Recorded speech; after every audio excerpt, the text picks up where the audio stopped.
السلام عليكم ورحمة الله وبركاته. Inshallah, tonight I will be reading a couple pages from Surah An-Nur, inshallah, from ayahs 34 until 46, inshallah. صلوا على محمد وآل محمد.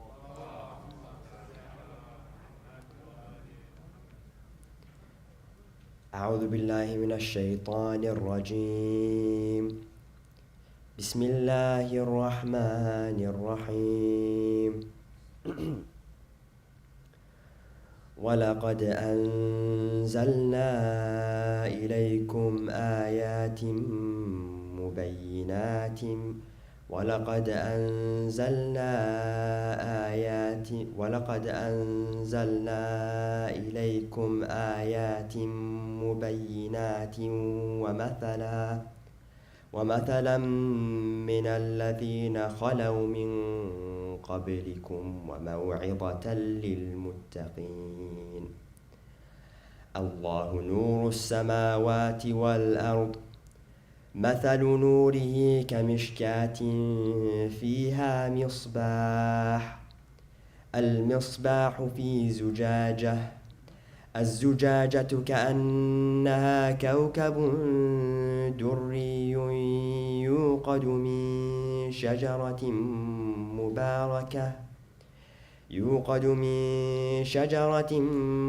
مباركة زيتونة لا شرقية ولا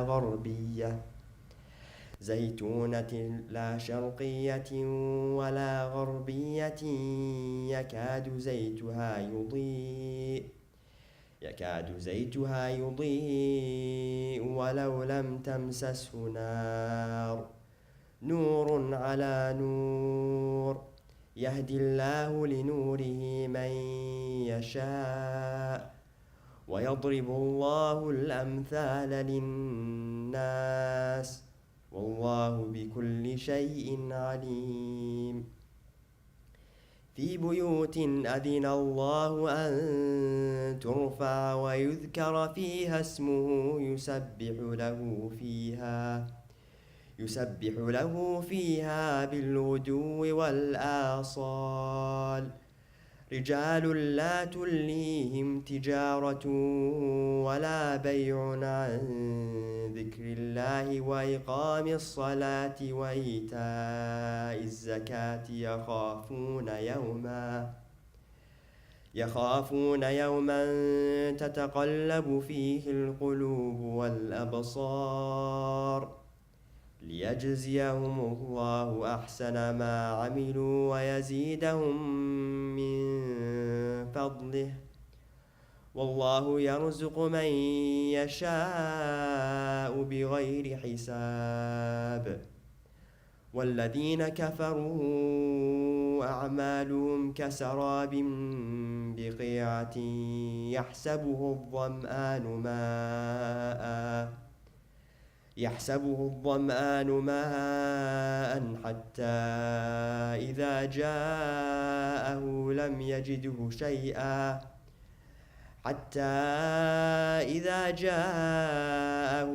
يجده شيئا ووجد الله عنده فوفاه حسابه والله سريع الحساب.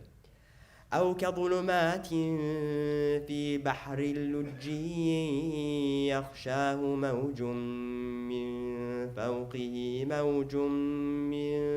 فوقه سحاب، ظلمات بعضها فوق بعض إذا أخرج يده لم يكد يراها، ومن لم يجعل الله له نورا فما له من نور.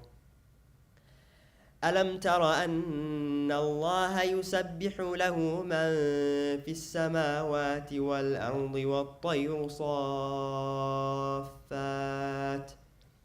كل قد علم صلاته وتسبيحه والله عليم بما يفعلون. ولله ملك السماوات والأرض وإلى الله المصير ألم تر أن الله يزجي سحابا ثم يؤلف بينه ثم يجعله ركاما فترى الودق يخرج من خلاله وينزل من السماء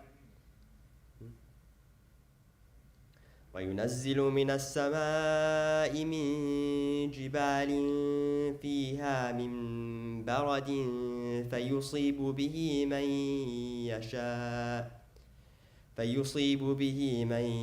يشاء ويصرفه عن من يشاء يكاد سنا برقه يذهب بالأبصار يقلب الله الليل والنهار إن في ذلك لعبرة لأولي الأبصار والله خلق كل دابة من ماء فمنهم من يمشي على بطنه ومنهم من يمشي على رجلين ومنهم من يمشي على أربع يخلق الله ما يشاء إن الله على كل شيء قدير لقد أنزلنا آيات مبينات والله يهدي من يشاء إلى صراط مستقيم صدق الله العلي العظيم صلوات.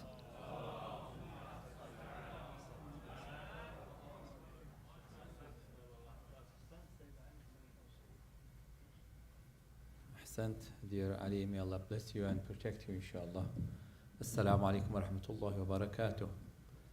I would like to welcome all my brothers and sisters to IECOC, and I would like to extend my condolences, and all of our condolences actually, to the Imam of the time,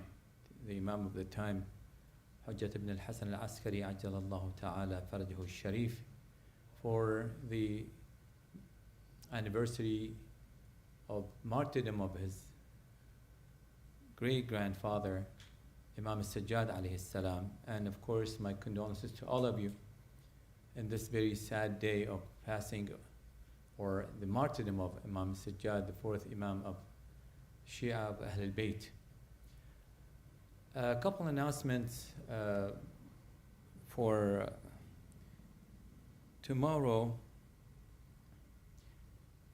Of course, we have Salatul Jum'ah that starts at 1 o'clock.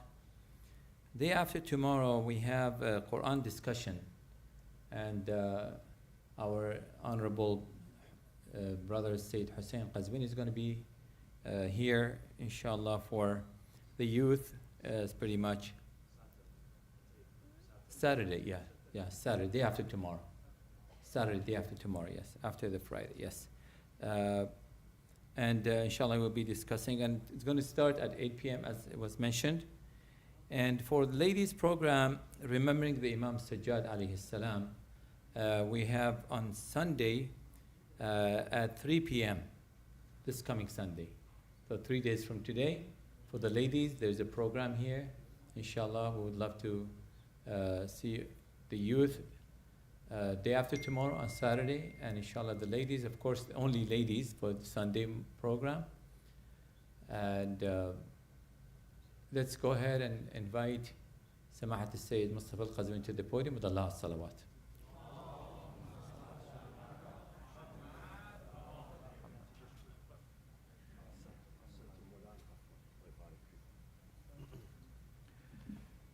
Assalamu alaikum wa rahmatullahi wa barakatuh.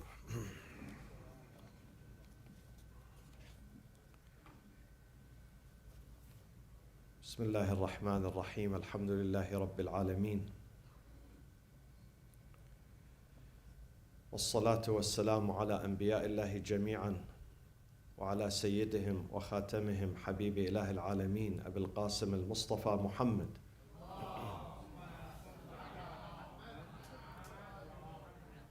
وعلى أهل بيته الطيبين الطاهرين المعصومين وعلى سيدنا ومولانا الإمام علي بن الحسين زين العابدين.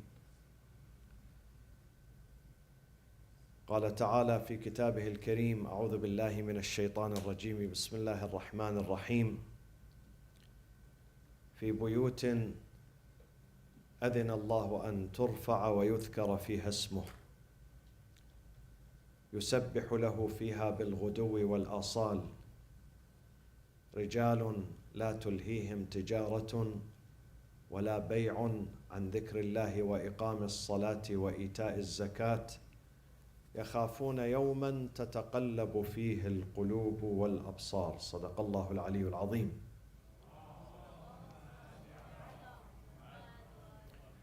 The martyrdom of the fourth Imam, Al-Imam Ali ibn al-Hussein al-Sajjad, Zain al-Abedeen, is on the 25th of the month of Muharram.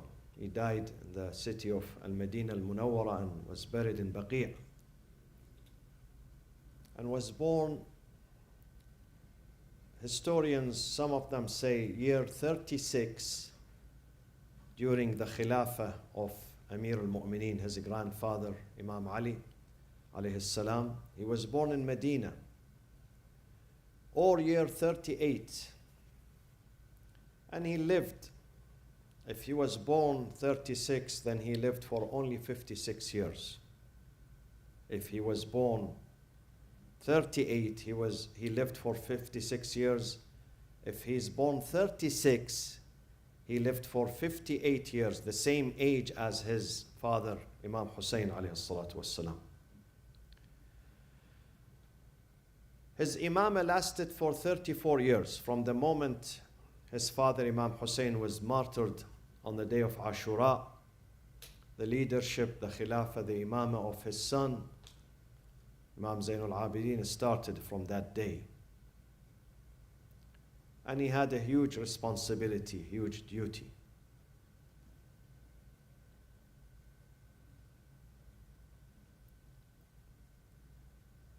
Seeing the body of his father with his own eyes on the plains of Karbala. As he says, he himself, when he was asked, until when you keep crying and weeping, he said, Prophet Yaqub, Allah took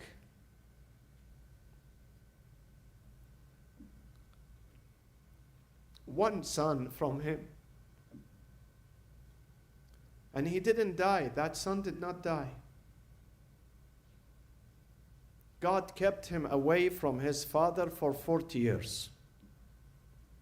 And every single day, Jibreel passes by Yaqub.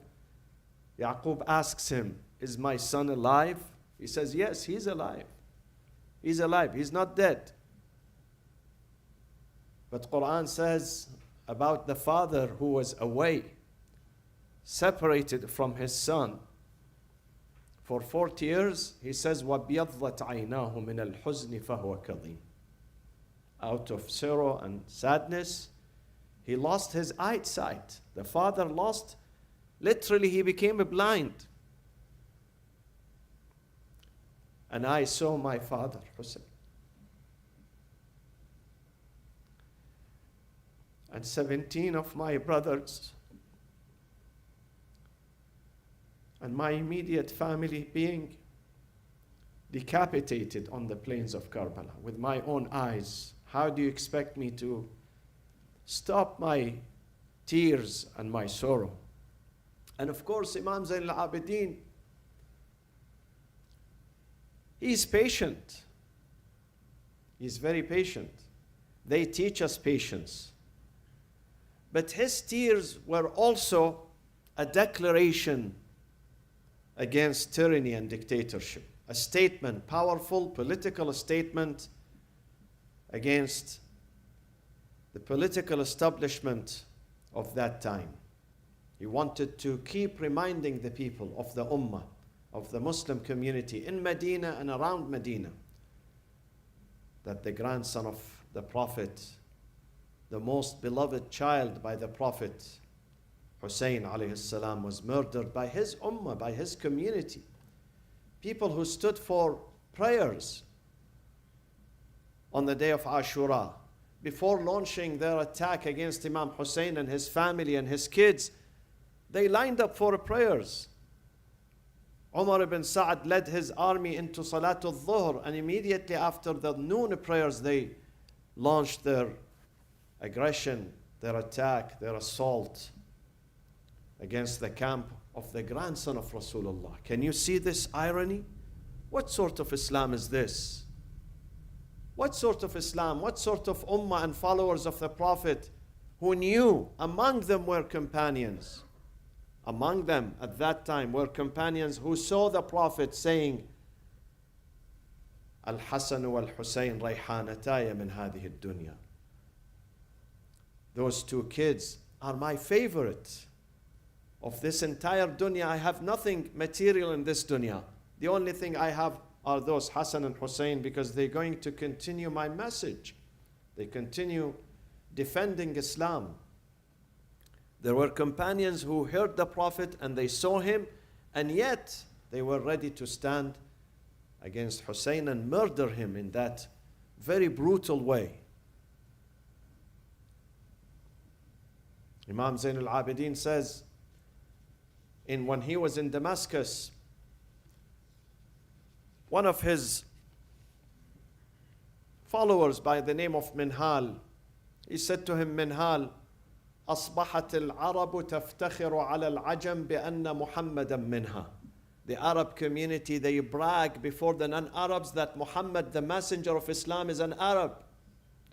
وأصبحت العرب قريش تفتخر على سائر العرب بأن محمدا منها. And the clan of Quraysh, the tribe of Quraysh, they brag before other Arab tribes that Muhammad is from us, from our tribe. وَأَصْبَحْنَا وَنَحْنُ آلُ مُحَمَّدٍ مُشَرَّدُونَ مُقَتَّلُونَ. We, the family of the Prophet. People brag that the Prophet is from them, but when it comes to the family of the Prophet, they are murdered in broad daylight. They are scattered in the land. They are taken prisoners, captives from one city into another, which is not less than the martyrdom of Imam Hussein. Taking his family, his sister Zainab, his wives, his daughters, his kids, his son Zain al-Abidin, parading them in the streets. First in the streets of Kufa. After Kufa, they go north to the northern Iraq. They reach Mosul. Then they make a U-turn. They go to Aleppo, Halab, and Hama, and Hims. And it's a long trip. Long trip.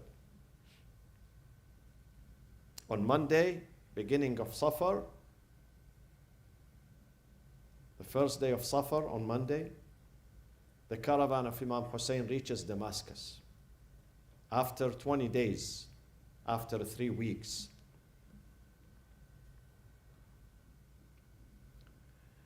The Prophet ﷺ was sitting among his companions, and Imam Hussein was in his lap. He was playing with him. He turned to Jabir ibn Abdullah al-Ansari, one of his most trusted companions, Sahaba. He said, Ya Jabir, يولد لهذا ولد. A son is going to be begotten from, a boy is going to be begotten from this Hussein. يناديه مناد يوم القيامة أين زين العابدين فليقم زين العابدين. A caller on the day of judgment, a voice is going to reverberate on the day of judgment, the Qiyamah. Where is Zainul Abidin, the gem of the worshippers, the attraction of the worshippers, the beauty of the worshippers, Zainul Abidin? Let him stand on the day of judgment.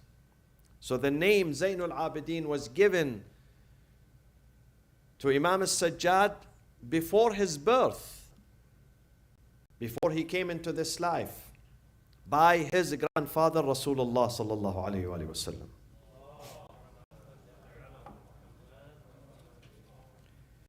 His mother's name is Shahrbanu. She was Persian. And there are three theories in the history as to how Imam Hussein married this lady. One theory says it was during the time of Umar ibn al-Khattab, during the time of the acquisition of Persia, so-called the conquest, Fathu Faris. From this story says they were brought during the time of Imam Ali. But most historians believe that they were brought during the time of the second caliph, Umar ibn al-Khattab. So when they were brought before him at that time, it was a tradition that when they capture prisoners, men or women, they bring them before the caliph. Umar ibn al-Khattab, when he saw those ladies, they were three sisters, and some people believe they hailed from the royal family, Persian royal family. Their father was Yazdujurd, his name. Others believe no, they were commoners. They were not from the royal family.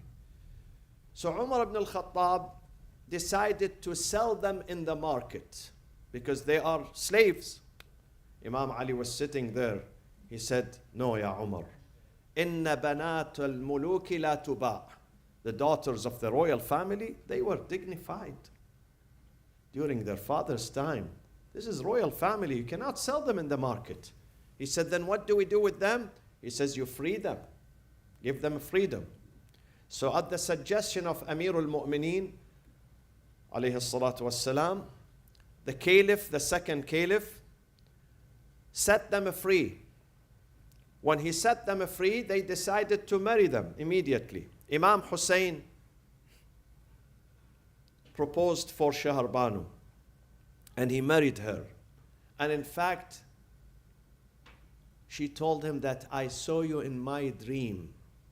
Before I saw you today, here, now, I saw you many years ago in my dream, and I knew that I am going to marry the grandson of the Prophet of Islam, but I did not know how that will happen, many years before. And the second one was married, the daughter of Abu Bakr, Muhammad ibn Abi Bakr. And this man, Muhammad, was raised by Imam Ali alayhi salam. His biological father is Abu Bakr. His spiritual mentor and guide and father is Imam Ali alayhi salam. Because when his father died, when Abu Bakr died, he was very young. Abu Bakr married Asma bint Umays, who was previously the wife of Abu Bakr. And before Abu Bakr, she was the wife of Ja'far ibn Abi Talib, the brother of Imam Ali. Ja'far was murdered in the Battle of Mu'tah in southern Jordan. So Abu Bakr married Asma. After his death, Imam Ali married Asma, and she was with him. Of course, this is after the death of Lady Fatima alayhi salam. Because during the time of Fatima, which lasted for 9 years, almost 9 years, the marriage of Imam Ali and Fatima, Imam Ali did not marry a second wife. But after the death of Lady Fatima, he married several wives. One of them was Asma, the mother of Muhammad ibn Abi Bakr. And the third one was married by Abdullah ibn Umar. The third sister, Persian sister, was married by Abdullah ibn Umar, the son of the second caliph. Shahrbanu, she delivered this great man, Al-Imam Ali ibn al-Hussein al-Sajjad Zain al-Abedeen. Unfortunately, at labor, she died.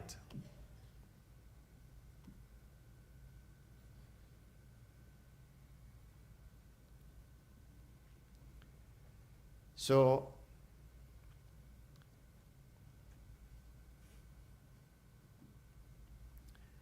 Imam al-Sajjad lost his mother and the care of motherhood.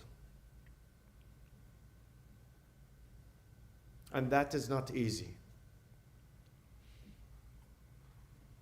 Maybe this contributed, being born being raised without a mother contributed into his resilience, into his forbearance, into his perseverance. And here we learn a lesson from our Imams. Our Imams, the family of the Prophet himself and his family, they treated all people equally. They did not have a favorite citizenship or nationality or color or a tribe or family or culture. In their eyes, people are equal. All people. It doesn't matter where they come from. It doesn't matter. Our Imams were not regional or local. They were universal leaders. They respected all nationalities, all languages. In fact, when those three sisters, Persian sisters, they were brought before Umar ibn al-Khattab, the only one who was able to speak Farsi with them was Imam Ali alayhi salam. And he asked them about their names in Persian language.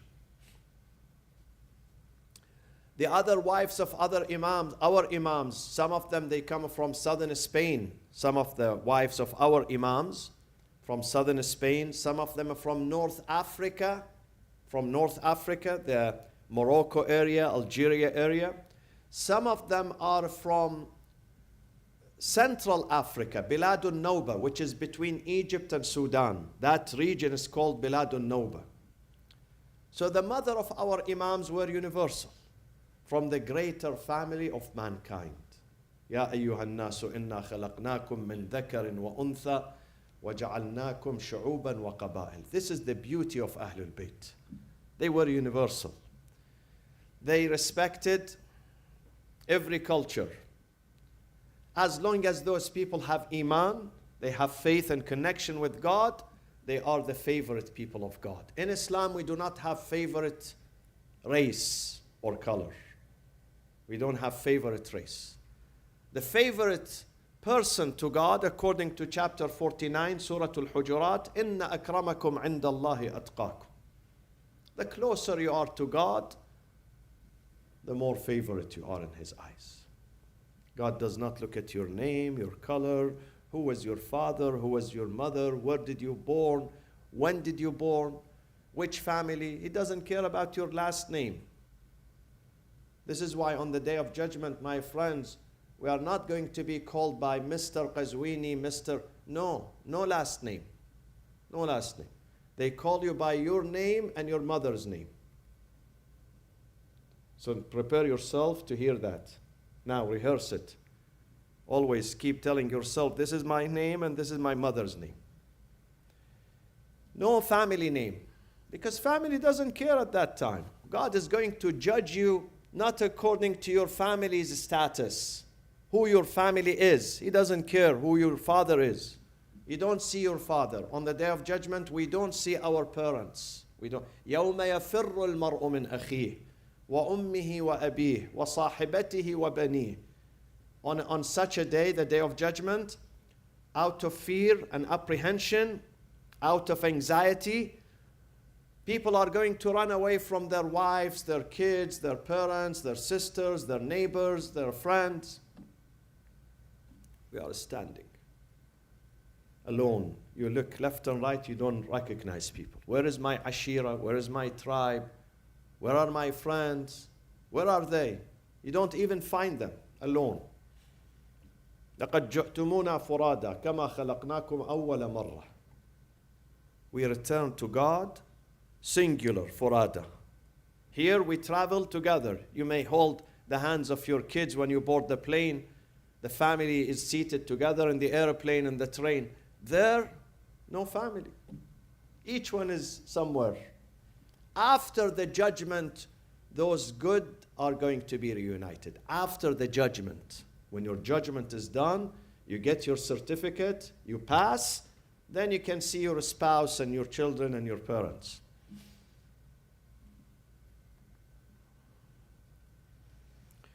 Imam Zain Alabedeen, when he witnessed the massacre of Karbala, and it is not easy, my friends. Yesterday we were sitting with some friends and they told us a mother saw her son dying right before her eyes in a car accident. He was dismembered right before her eyes. And she says, I would never forget this scene for the rest of my life. And she's true. She's very true. Imam Zain Alabedeen saw over 85 people being killed right before his eyes. How can he forget this scene? So he decided when they went back to Medina, he lived for 34 years after the day of Ashura, from 61 until 95 Hijri. And during that time, the most brutal, the most wicked rulers seized the Islamic Khilafah, beginning with Yazid ibn Muawiyah. After that, Abdul Malik ibn Marwan. After that, Sulaiman ibn Abdul Malik, Hisham ibn Abdul Malik, the family of Marwan, the family of Bani Umayyah. And people were confused. People, on the one hand, they see a leader being called Amir al-Mu'mineen, Yazid ibn Muawiyah, but he drinks in public. He fornicates in public. He's proud of that. He does every wicked and immoral deed in public, not in a private, in public. That was the condition of the Ummah. Islam just by name. Islam was turned into slogan, shi'ar only, not a substance, not actions, not behavior. Only name. Only name Islam. So Imam decided that this ummah that is overwhelmed with moral decay and decadence, that ummah which is morally decomposed, has to be resurrected again, has to be taught, has to be trained. They have to learn the new Islam. So he took upon himself. Usually, my friends, when someone loses his family, especially to a crime, his family is being murdered, killed, he becomes a recluse. He secludes himself from the society. He gets depression. He doesn't want to talk to anyone. He doesn't want to see anyone. But Imam Zain al-Abidin is an Imam. He has a duty. Though the tragedy was so big, but he would not recline. He would not seclude himself from the masses. Allah will inspire them with patience, perseverance. Allahu waliyul ladina amanu. If we are connected to God, at the time of the tragedy, the aid comes. Sometimes people say, how did this man survive when he saw his family, his son, his daughter being killed right before his eyes? God sends the aid at the time which is most needed. It's like 911. You don't call 911 anytime. At the time of distress, you call 911, they come to your aid. God's 911 comes to you at the time you need it the most. Maybe before it you didn't have it. But once you are about to collapse, the aid comes to help you. This is why Lady Zainab alayhi salam when Ibn Ziyad 2 days after the day of Ashura. Ashura was Muharram 10th.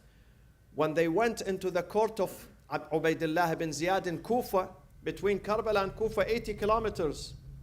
The trip took them only 2 days.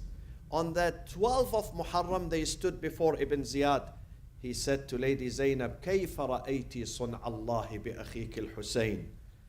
How do you find what God did to your brother Hussein? He was happy. He considers this a victory from God.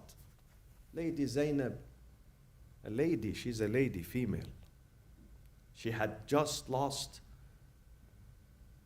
her family, her brothers, her 2 sons, Aun and Muhammad, her own 2 sons. She stood like a lioness. She didn't lose her composure. She said, ما رأيت إلا جميلة. I've seen nothing but beauty and grace from God. Who can give such an answer, my friends?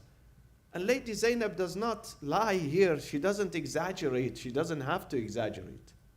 She says, "Ma ra'aytu illa jamila." I've seen nothing from God but a grace and a beauty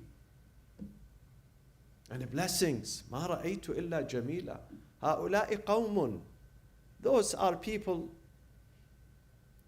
My brother and his companions are people. كتب الله عليهم القتل. God wanted them to give their souls, ordained martyrdom on them, and they never hesitated. فبرزوا إلى مضاجعهم. They never hesitated to answer the call of God. وسيجمع الله بينك وبينهم يوم القيامة. Soon, Ibn Ziyad, you and them are going to stand before God on the day of judgment. On that day, you would realize who is the victorious and who is the loser. God gives her patience. She's delivering a message. So Imam Zain al-Abedeen decided to come back to Medina and reshape the spirit of the society. Reshape the souls of the society. Society was dead. The Muslim society who murdered Imam Hussein, and they agreed to murder him, that society was morally decomposed and dead. Imam Zain al-Abedeen came, and the first thing he did, he started teaching people du'as, the power of du'a, Sahifatul Sajjadiyah. And I advise you, my friends, you have to have this book at home. You must have it. You must have the translation. You must read Sahifa Sajjadiyah from time to time. These are the jewels of Ahlul Bayt, the essence of the spirituality of Ahlul Bayt in this book, Sahifa Sajjadiyah, the book of dua, the book of communion. How do we speak with God? What is the etiquette of speaking with God? We learned that from Imam Zain al-Abedeen alayhi salam. And tomorrow, inshallah, Friday prayers, I'm going to take some parts of that and reflect on it. In Sahifa Sajjadiyah, part of the Sahifa Sajjadiyah, there are munajats. Munajat means intimate discourse, intimate talk with God. When you speak with God privately, not in public. Sometimes we do du'as in public, like Dua Kumail. We do it in public. But the munajat means when you are alone by yourself, nobody is watching you, nobody is seeing you, and then you raise your heart and your hands. This is the meaning of munajat. Imam Zain al-Abedeen has 15 types of munajats. Munajatul Muhibbeen, Munajatul Raghibeen, Munajatul Murideen, Munajatul Ta'ibeen, Munajatul Shakirin. Try to read them and reflect on them. These are 15. Take one a week, one of them, and read it through 1 week. And it is translated to all languages. You can find it in any language. Reflect on these munajats. In one of them, Munajatul Muhibbeen, Imam Zain al-Abedeen says, Ilahi, man dha alladhi, Ilahi, man dha alladhi ذاق حلاوة مناجاتك من ذا الذي ذاق حلاوة محبتك فرام عنك بدلا. I don't know how to translate this really. Who he, the one who tasted the sweetness of your love, and then he said, I am searching for something else. After tasting, the problem is we do not taste. This is the problem. We don't allow ourselves to taste the love of God. We don't. We put barriers. We put barriers. Have you seen some kids when you are about to give them the syrup, the medicine? They don't want. They don't taste. Even if you put it in their mouth, they throw it out. They don't. We put barriers between us and God. We put barriers. What are these barriers? These barriers are the sins. The sins that we commit every single day, they create barriers between us and God, so we cannot reach. And therefore we don't taste the sweetness of His love. Therefore, we look for other loves. Why people look for other loves? Why people sometimes commit suicide? Because he could not get this female, or because she could not marry this man. Sometimes they commit suicide because the heart is empty. If the heart is filled with God's love, and we know the taste of it. I'm not saying we don't fall in love. Definitely we are a human being, and God wants us to be in love with each other, men and women, husband and wife. But then we don't kill ourselves. If we miss that love, a human love, we are not going to kill ourselves, because there is always a substitute. And that substitute is God's love, relationship with God, connection with God. Inshallah, when you make time, try to read these munajat. Try to reflect on them. Imam Zain Alabedeen in these du'as is telling people that if you want to search for happiness, human beings by nature are seekers of happiness. Today, if you ask any person, anywhere, doesn't matter, Muslim communities, non-Muslim communities, rich, poor, north, south, black, white, tell them what is your ultimate goal in this life. I am certain that the vast majority of people are going to say happiness. I'm seeking happiness. I want to be happy. I want my family to be happy. This is our ultimate goal, happiness. And nothing wrong with that. God says, I want you to be happy in this life. But sometimes we don't follow the path to happiness. We follow the path to misery, thinking that this is happiness. Sometimes there is superficial happiness. People pursue the wrong path. When people pursue materialism, they think in materialism lies happiness. When I have money, if I make money, I'm going to be the happiest person. If I don't have money, I'm the most miserable. This is a superficial happiness. This is not real happiness. And they make money, and they purchase, and they get, and they acquire anything they love. At the end of the day, they are not happy. They are still not happy. Why? Because the path they are following is wrong. This is not the real path. God wants you to have money. He wants you to have a house, a car, a family, food, clothing, vacation. But God does not want you to be obsessed with them. This is not your real goal. These are means, my friends. We mistake them as goals. These are not our goals. Today, if you ask an average child in our community, ask him, what do you want to do? What do you want to become? He's going to tell you, I want to make money. If I'm going to school, I want to make money. I want to go to the best school so I can make money. This is their dream. Thinking that money alone is going to earn us happiness. And we've seen many people who have lots of money, but they were not happy. I mentioned the story of this lady many times here. It's a vivid example that happened in our country here. Why do I bring all the stories? These are new stories. Kate Spade. She took off her life how many years ago? Remember? Maybe 5 years ago. She committed suicide. How much money she left behind?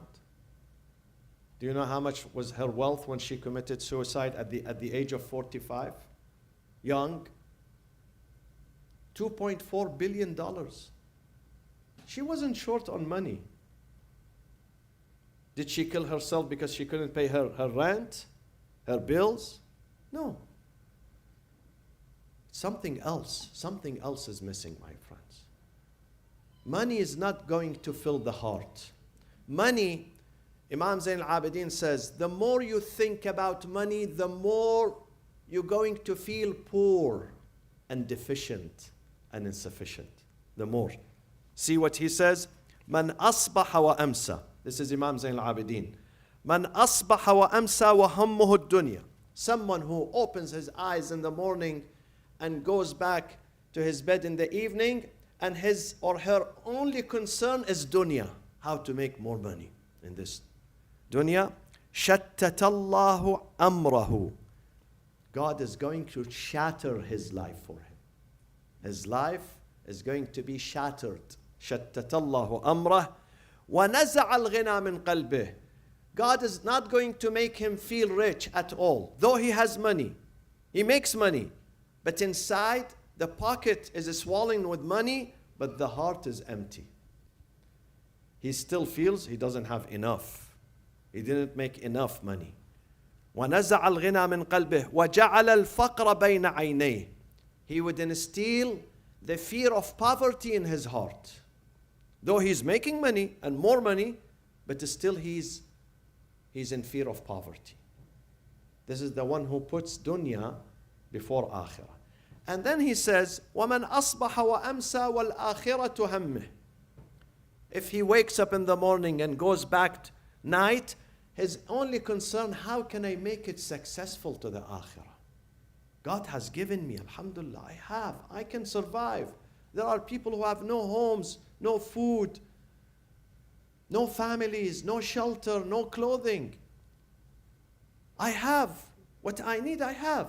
How can I make it safe to the akhirah? If this is his concern, جَمَعَ اللَّهُ أَمْرَهُ. God is going to make his life easy for him, composed, not shattered. جَمَعَ اللَّهُ أَمْرَهُ وَنَزَعَ الْفَقْرَ مِنْ قَلْبِهِ. God is not going to let him think of poverty at all. Poverty does not strike his mind. He's not worried about poverty. Even the day he doesn't have money, he's not fearful of poverty. He's not fearful of poverty. وَجَعَلَ الْغِنَى بَيْنَ عَيْنَيْهِ. God is going to make him feel he's rich. He's always rich. Allah subhanahu wa ta'ala sent a message to this dunya. I conclude with this. Sent a message to this dunya. أَتْعِبِي مَنْ طَلَبَكِ. The person who pursues you and runs after you, make him exhausted, make him tired. He runs after you, he cannot get you. He cannot get you. وَخْدِمِي مَنْ رَفَضَكِ. The one who really is not obsessed with you. I use the word obsessed. A person who's not obsessed with the dunya, the day he makes money, he gives thanks to Allah. He's not worried about tomorrow because he knows the same Lord still lives. He's not dying. He's not shutting his door. The same Lord who gave him today is going to give him tomorrow. He has many other things to take care of. He has to take care of his society. He doesn't put himself first. He puts the society, the poor, the needy, people in distress first. He thinks about those first. If he sleeps without food, he's not worried.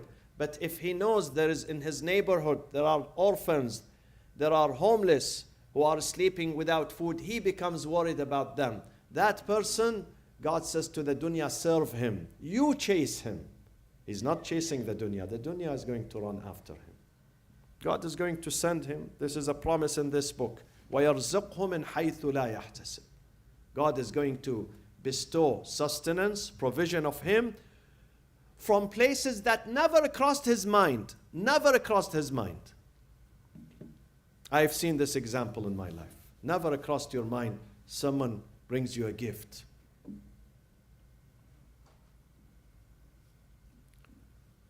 The caravan of Imam Zain Alabedeen reached Damascus. Damascus was celebrating. People who are naive, people who do not pay attention to the truth, people who pursue dunya. Those who pursue dunya are going to be signed blinded by the dunya. They don't see the road. They are intoxicated by the dunya. The biggest intoxication, the biggest drug, worse than heroin and other types of drugs, is the love for dunya, hubbud dunya. Hubbud dunya, the biggest intoxication. Makes people always drunk, always drunk. They don't see the truth. They don't see their path. This is how people were during the time of martyrdom of Imam Hussein. So Damascus threw a big party. The day the caravan arrived, people were dancing in the streets.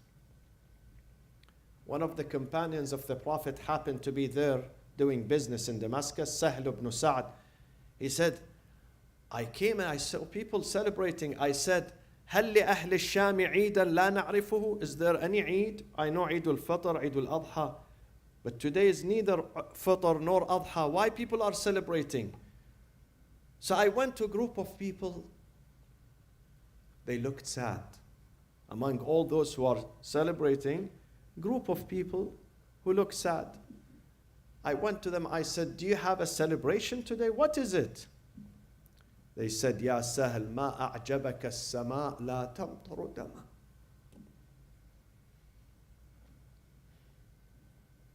We are wondering why the sky does not drop blood. I said, why? What's happening? They said, in a few hours, the head of Imam Hussein is going to arrive from here. I said, the head of Imam Hussein arriving? They said, yes. Hussein was murdered in Karbala, and now they are bringing his head with his family to the courtyard of Yazid. So the caravan arrived. When they arrived, Yazid ordered them to be in the central mosque of Damascus. And he came to celebrate his victory. And he asked one of the speakers, Khatib, to go to the pulpit and praise Muawiyah, his father, and praise the achievement of Yazid, and malign and slander Ali ibn Abi Talib and Imam Hussein alayhi salam. And this Khatib is on the payroll of the Umayyad regime. He never hesitated. He stood there, he was praising Muawiyah and Yazid and the Umayyad, and cursing Imam Ali and cursing his family and cursing Imam Hussein. Imam Zain Alabedeen said, Ya Yazid, allow me to say something. Yazid refused. They kept insisting. They said, his courtyard, his ministers, they said, Ya Amir, this is a captive, he's a boy, he's 20, 25 years old. Are you afraid of someone who's standing here as a captive? He's handcuffed. Let him say something. When the pressure mounted on Yazid, he said, okay, let him speak. But I know what he wants to say. I know this guy is going to create a scandal for me. Don't look at his size. Don't look at his age. إِنَّهُمْ مِنْ أَهْلِ بَيْتٍ زُقُّ الْعِلْمَ زَقَّ. Those are the family that received knowledge from their grandfather since they are kids.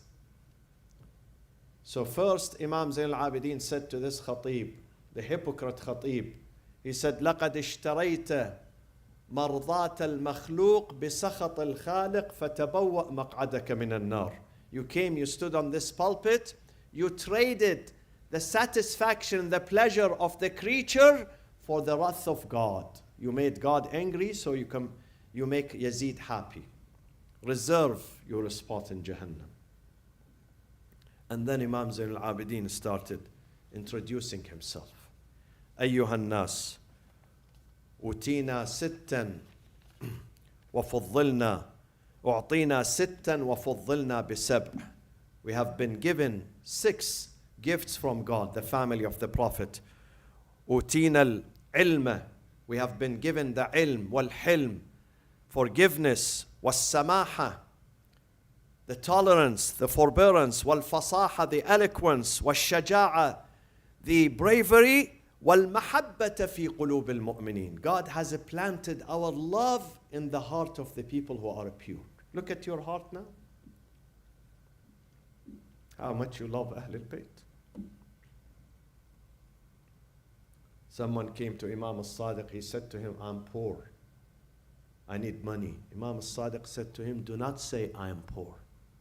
He said, but I am poor. He said, I'm telling you, don't say I am poor. He said, why?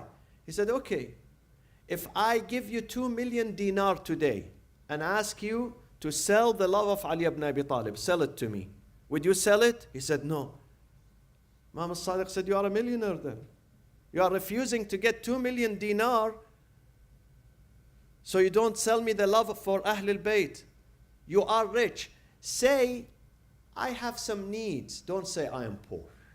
When you have the love of Ahlul Bayt in your heart, you are the richest person.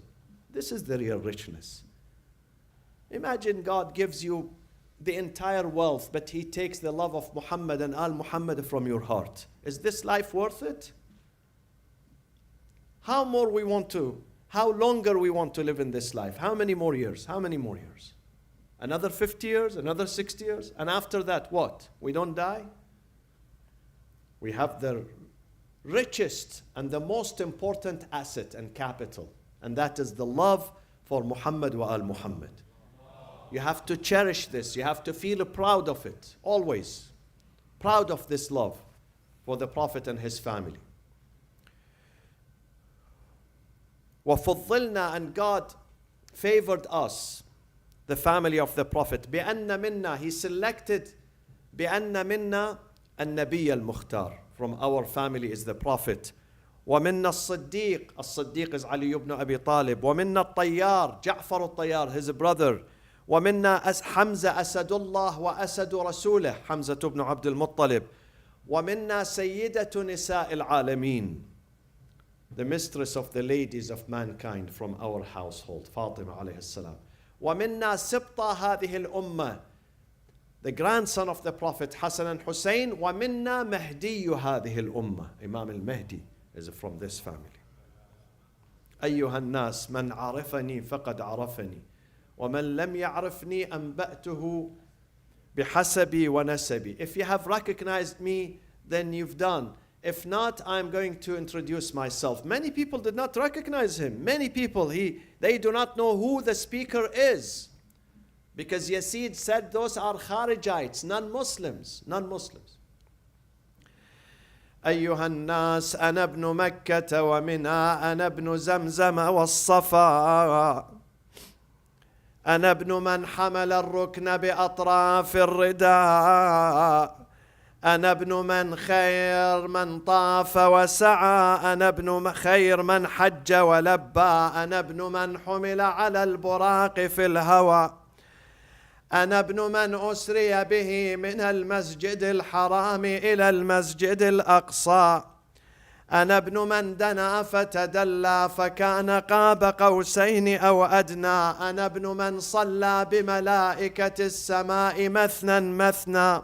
Then he zoomed on his parent. أيها الناس أنا ابن علي المرتضى أنا ابن فاطمة الزهراء أنا ابن خديجة الكبرى. So people here, they know he is from Ali ibn Abi Talib, but is he the descendant of Hassan and Hussein? Now he introduced himself better to the people. أيها الناس أنا ابن المذبوح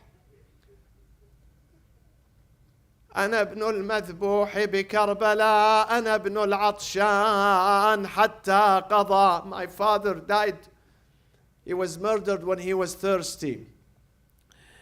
أيها الناس أنا ابن مسلوب العمامة والرداء. They took his dress off his body. They stripped him after his murder. أنا ابن من بكته ملائكة السماء أنا ابن من حمل رأسه على السنان يهدى. His head, this is his head of my father Hussein, his head being transported from one place into another. أنا ابن من حرمه من العراق إلى الشام تسبى. I am the son of a family that they are being taken captive from Iraq to Syria. He continues to say, Yazid was very disturbed. He really feared the people are going to revolt against him. So he pointed to the mu'adhin. It wasn't the time of salat.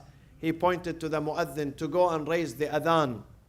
So when the mu'adhin, to cut off Imam Zain al-Abedeen, so he cannot continue his sermon. When the mu'adhin said, Allahu Akbar, Imam Zain al-Abedeen said, كبرت كبيرا لا يقاس. كبرت كبيرا لا يقاس. Nothing is greater than Allah subhanahu wa ta'ala. When the mu'adhin said, أشهد أن لا إله إلا الله, Imam Zain al-Abedeen said, شهد بها لحمي وشعري ودمي. Every cell in my existence, every cell in my body testifies that there is no Allah but our Lord Allah subhanahu wa ta'ala. There is no Lord but Him. When the mu'adhin reached this sentence, أشهد أن محمد رسول الله, Imam Zain Al-Abedeen turned to Yazid. He said, Yazid, let me ask you, is Muhammad your grandfather or my grandfather? If you say he's your grandfather, you are obviously a liar. If you say he is the grandfather of Zain al-Abidin, then why did you murder my father Hussein? Why did you murder my brothers and his family, the family of the Prophet sallallahu alayhi wa alihi wa sallam? Inna lillah wa inna ilayhi raji'un. Wa saya'lamu alladhina zalamu ayya munqalabin yanqalibun wal aqibatu lil muttaqin. Please raise your hand for the dua for people who are bedridden at home, in the hospitals, and all the mu'mineen, all those who have needs. Let's remember them during this holy night, Laylatul Jum'ah, in your du'as with this holy ayah. أعوذ بالله من الشيطان الرجيم. بسم الله الرحمن الرحيم. أمن يجيب المضطر إذا دعاه ويكشف السوء. أمن يجيب المضطر إذا دعاه ويكشف السوء. أمن يجيب المضطر إذا دعاه ويكشف السوء. يا الله. اللهم منا على مرضانا بالشفاء والعافية. Oh Allah, bestow healing and recovery on all those people who are bedridden, they cannot attend these sessions, on all of them, Ya Arhamar Rahimin. Oh Allah, bestow guidance on us so we can see the truth and follow the truth. Oh Allah, never separate between us and Muhammad wa al Muhammad, neither in this life nor in the Akhirah. We remain steadfast on their path, on their service, and in the Akhirah, inshallah, we gather with them. O Allah, hasten the reappearance of our leader and our Imam. Allahumma kulli waliyika al-Hujjat ibn al-Hasan, salawatuka alayhi wa ala aba'ih, fi hadhihi as-sa'ati wa fi kulli sa'a, waliyan wa hafidhan, وقائدا وناصرا ودليلا وعينا حتى تسكنه أرضك طوعا وتمتعه فيها طويلا وإلى أرواح المؤمنين والمؤمنات ثواب الفاتحة مع الصلاة على محمد وآل محمد.